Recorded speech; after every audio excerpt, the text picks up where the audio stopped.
Okay, this is the Fujifilm X-M5. This is a new camera in the Fujifilm range, and I'll be honest with you, when Fujifilm sent me this to review, I was a little bit confused because I wasn't sure if I'd missed the X-M4, the X-M3, I couldn't remember any of those cameras. And it turns out there actually wasn't an X-M4, an X-M3, there was an X-M1 a long time ago, but the X-M5 you can kind of think of as pretty much a new range for Fujifilm. And this is designed to be a reasonably accessible, kind of entry level, I guess. So for someone who is maybe upgrading from a smartphone, right? A first proper camera. And with that in mind, I cannot believe how good this camera is. For the kind of price point that this is coming in at, for the kind of audience this is going to be aimed at, this is an incredibly capable camera, whether you shoot photography or video, and certainly if you shoot both. I mean, if I think about this, when I had my first camera, if I had this, it would have blown my mind. Okay, so let's start off by talking about the camera itself, because I think it's really important actually, with a camera in this sort of range, it's important how it's going to feel. If you're coming from a phone or something like that, if this is your first kind of proper camera, upgrading from using a smartphone, I think it really matters how it feels in the hands. And you can see it's super small, it is incredibly light. It makes it very easy to take this out and about because you don't have to have a camera bag. You can just pop it in whatever bag you have. It's so small, it just fits in my hoodie pocket actually. So you can absolutely just take that out wherever you're going. If you're familiar with any Fujifilm cameras, you'll be right at home. You've got the dials on the top exactly as you'd expect. It looks great. It has that slight analog feel because you are using the dials, but it is so easy to use and I love that about it. You've really just got two dials on the top, right? So you've got your mode dial, which allows you to switch between, manual mode, auto mode, video, vlog mode, you get it. And at a glance, it means you can see exactly what mode you're in. And then you've got your mode on the left, which is your film simulation dial, which is giving different looks to your photo or video. And again, it means you can see at a glance which film simulation you're using, which I think for content creators, for people who want to get into photography, and it's all very exciting. Those are the only two dials you really want to have on the top there. Absolutely ideal because it means you can just get out, shoot, have a great time, and you're getting the stuff you want to get. You'll notice there's no viewfinder on the camera, which kind of does make sense actually. It makes it nice and compact. And obviously if you're coming from a smartphone, you're going to be used to screen anyway. And you've got a nice flip around screen here as well. So a very angled screen, touch screen as well. All very easy to use. You can use the menus via touch as well. And then very, very kind of limited number of buttons and controls on the back, because frankly, you just don't need loads of controls on here. One thing I do really like, which I think is very clever, considering the kind of thing this might be used for, a bit of vlogging, stuff like that, is that the ports, they're all on the right? So they're nice and out of the way of the screen, which can be a problem with other cameras. And then the microphone port is actually, and I thought this was really weird when I first saw it, but now that I've used it, genius. It's just at the top here, so that it just nothing gets in the way of the screen. If you have something plugged in, you don't have a thing where you flip the screen out or you flip the screen round and then there's a wire blocking it, something like that. It's so silly when that happens. At Fujifilm, I've thought about that. Okay, so let's get into some of the specs of this camera. So you're looking at a 26.1 megapixel sensor in the camera. That's the X-Trans 4 CMOS sensor. In fact, it is the same sensor as we see on the XS20, which is a camera that I actually really, really loved. These cameras are actually, I think, incredible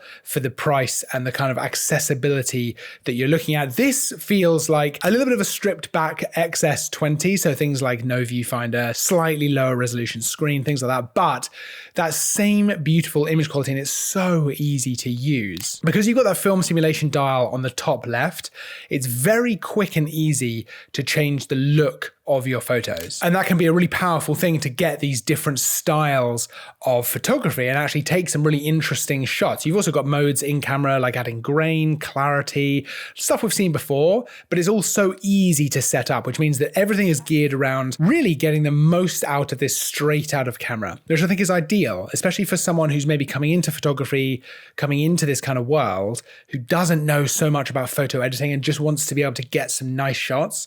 They can do that straight out of the camera, and they can really kind of make them visually interesting and stylized a bit as well. It even has things like a portrait enhancer, which you might see on a smartphone, which is just going to help, again, someone getting used to this, getting to grips with this, to really get the most out of their images. And in terms of speed, It's actually quite remarkable how fast this will shoot. 8 frames a second with the mechanical shutter, or up to 20 frames a second with the electronic shutter, which really does give you quite a lot of versatility on the way you want to shoot. Autofocus is another area where I think, frankly, this camera is really quite special. We're seeing the same updated algorithm as in the X-H2S, which means you've got the latest AF specs, you've got subject detection, bird, animal, human, eye, face, everything you would expect. 425 autofocus points means that really autofocus is not something you're going to really worry about at any point. It tracks your subject without you really having to think much about it. If you're shooting video, it's going to draw a little square around the eye of the person you're shooting or the face and just move that around the screen. Everything just works. We've talked about this before, but autofocus is at a point in the industry that it's just so good now. And this is absolutely the case here. It's just very, very good. It means once you've set it up, you don't really ever have to think about it again, which is probably the best compliment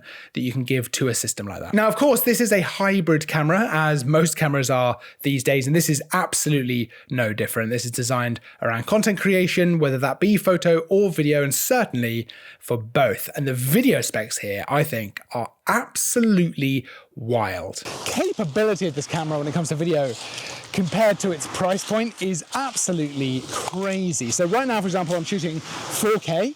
It'll shoot 422 10-bit internally, but it'll actually shoot all the way up to 6.2K up to 30 frames a second. It'll shoot RAW externally as well, so Blackmagic RAW or ProRes, which gives you just so much flexibility on the way you want to shoot. But while that's all really impressive, it's also very, very easy to use. So right now, for example, I'm using the vlog mode. That's a mode you can switch it to on the dial. It actually just says vlog. And while Fujifilm were keen to point out this is not just a vlogging camera, it is certainly really good for that. And if you want to let the camera do the majority of the heavy lifting, it seems like that's very, very easy. So one thing I noticed, which I really, really like actually, which just makes this very easy, when you switch between shooting stills and video, if you actually switch the different modes on the dial, the settings are unique to each mode, right? So if you have something set up in video, you switch back to photo, it'll actually go back to your settings you had when you're shooting stills. And then vice versa, when you change back to shooting video, it'll go back to the settings you had for that. So they're unique to each mode. And that seems to be the case for the vlogging mode as its own separate mode as well. And this allows you some additional options as well. You've got things like background defocus, which is going to apply that nice outer focus look to your background. So you've got a bit of subject separation. If you don't know really much about how video works or how the settings work, if you're new to it, if you're learning, this is a great way to let the camera do pretty much all of the heavy lifting. It also allows you to do things like shoot vertical video, but holding the camera horizontally. So it'll actually just crop that down to 9:16. And actually an important point to mention is it's shooting open gate, which is great for content creators because it just gives you so much flexibility for how you want to use that footage. Okay, so let's talk about downsides to this camera. I've already talked about how genuinely very impressed I am. It's the kind of camera that I would love to have actually as a second camera. So something to take traveling, my kind of everyday out and about camera. If I'm just going out for the day, I love the size of it. I love the kind of style of it. But there are some trade-offs that are made to reach that kind of price point and to reach the, the size and the weight and the feel of a camera like this. It can feel sometimes, after using it for a few days, a little bit small in the hands. I mean, I have quite big hands.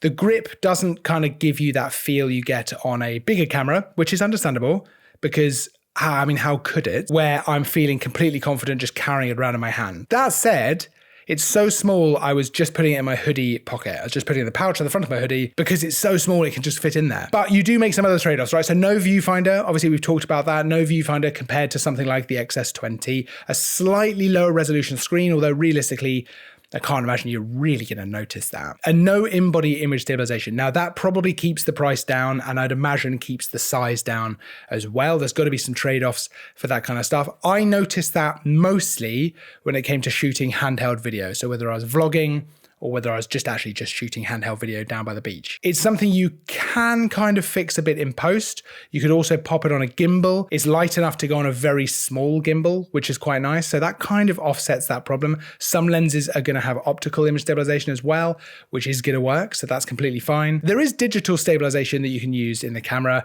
Obviously that comes with a bit of a crop, right? That's how that works. So it's a 1.32 times crop. Not the end of the world. You've got that option. I like having the option.